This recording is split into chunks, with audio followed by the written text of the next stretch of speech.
اینٹیں پختہ ہو جائیں، اب جوڑنا ہے، سیمنٹ سبسٹنس چاہیے، وہ قرآن ہے، یہ جوڑے گا تم۔ چنانچہ یہی بات حضرت شیخ الہند مولانا محمود حسن دیوبندی اسیر مالٹا نے اپنی اسیری سے رہائی پانے کے بعد واپس جب آئے ہیں تو دیوبند میں علماء کے ایک بڑے اجتماع سے خطاب کر کے کہی۔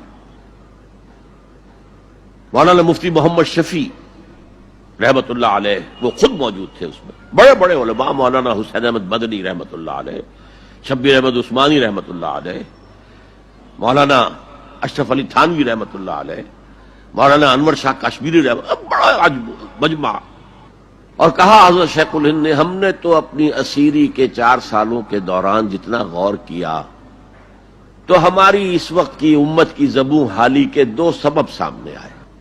مولانا مفتی شفیع لکھتے ہیں ان کی کتاب وحدت امت کے نام سے، کہتے ہیں کہ پورا مجمع ہمہ تن گوش ہو گیا کہ یہ شیخ الشیوخ استاد العلماء عمر کے اس آخری درجے میں اس حد پر آ کر اب نیا سبق کون سا سیکھ کر آیا؟ تاکہ ہمیں تو اس کے 2 سبب معلوم ہوئے، ایک ہمارا قرآن کو ترک کر دینا، لفظ نوٹ کیے، ترک کر دینا، اور دوسرا ہمارے آپس کے اختلافات۔ چنانچہ میں تو یہی فیصلہ کر کے آیا ہوں کہ اب زندگی جتنی باقی ہے 2 ہی کاموں میں لگاؤں گا، ایک تو یہ کہ ناظرہ قرآن پڑھنے کے مکتب گلی گلی کھل جائیں اور عوامی درس قرآن کے ذریعے قرآن کے پیغام اور قرآن کے حکمت سے لوگوں کو روشناس کرایا جائے۔ عوامی درس قرآن کا لفظ استعمال کر رہا ہے شیخ الہند، جنہیں میں 14ویں صدی کا مجدد اعظم سمجھتا ہوں۔ اور نمبر 2 یہ کہ آپس کے اختلافات کو حوالہ دی جائے۔ یہ واقعہ کوٹ کر کے مفتی محمد شفیع صاحب لکھتے ہیں کہ حضرت شیخ نے جو 2 باتیں کہیں اصل میں وہ ایک ہی ہے۔ ہمارے باہمی اختلافات بھی تو اسی وجہ سے ہیں کہ ہم نے قرآن کو ترک کر دیا ہے۔ بتائیے شیخ الہند نے کیسے ترک کیا قرآن؟ مولانا مدنی نے کیسے ترک کر دیا قرآن؟ کیا مطلب اس ترک کرنے کا؟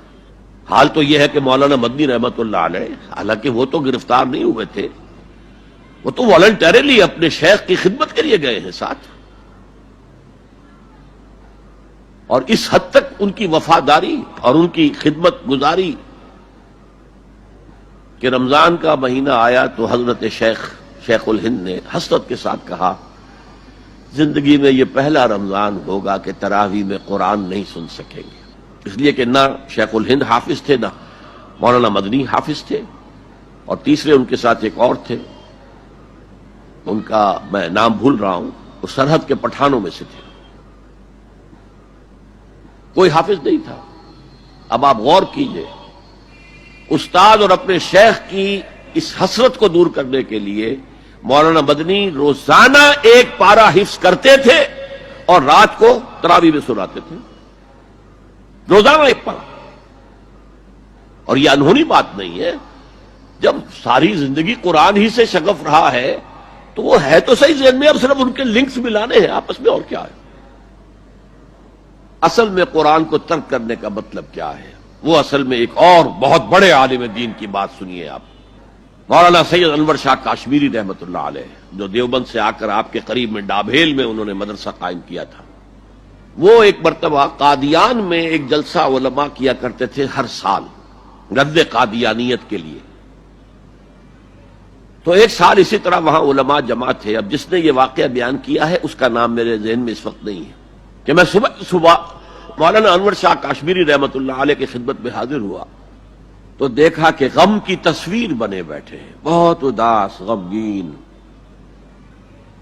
میں نے پوچھا حضرت کیا معاملہ ہے، کوئی خاص سبب ہے؟ فرمایا بھائی کیا سبب ہے، یہ سوچ رہا ہوں کہ اپنی زندگی عمر ضائع کر دی۔ میں نے کہا حضرت آپ نے زندگی ضائع کر دی، عمر ضائع کر دی؟ آپ نے علم، بیہقی وقت کہلاتے ہیں انور شاہ کشمیری، جیسے امام بیہقی تھے، محدث اور فقیہ دونوں اعتبارات سے بلند، تو آپ نے پڑھنے پڑھانے میں، سیکھنے سکھانے میں ساری عمر گزار دی، تو آپ کی زندگی ضائع کیسے؟ کہنے لگے ہم نے سارا زور اسی پر رکھا کہ ثابت کر دیں کہ شافعی کی رائے صحیح نہیں ہے، ہماری رائے صحیح ہے۔ اسی کے لیے دلائل، اسی کے لیے بحثیں، اسی کے لیے لمبی چوڑی جو ہے ہمارے ہاں نشستیں منعقد ہوئیں مدارس کے اندر.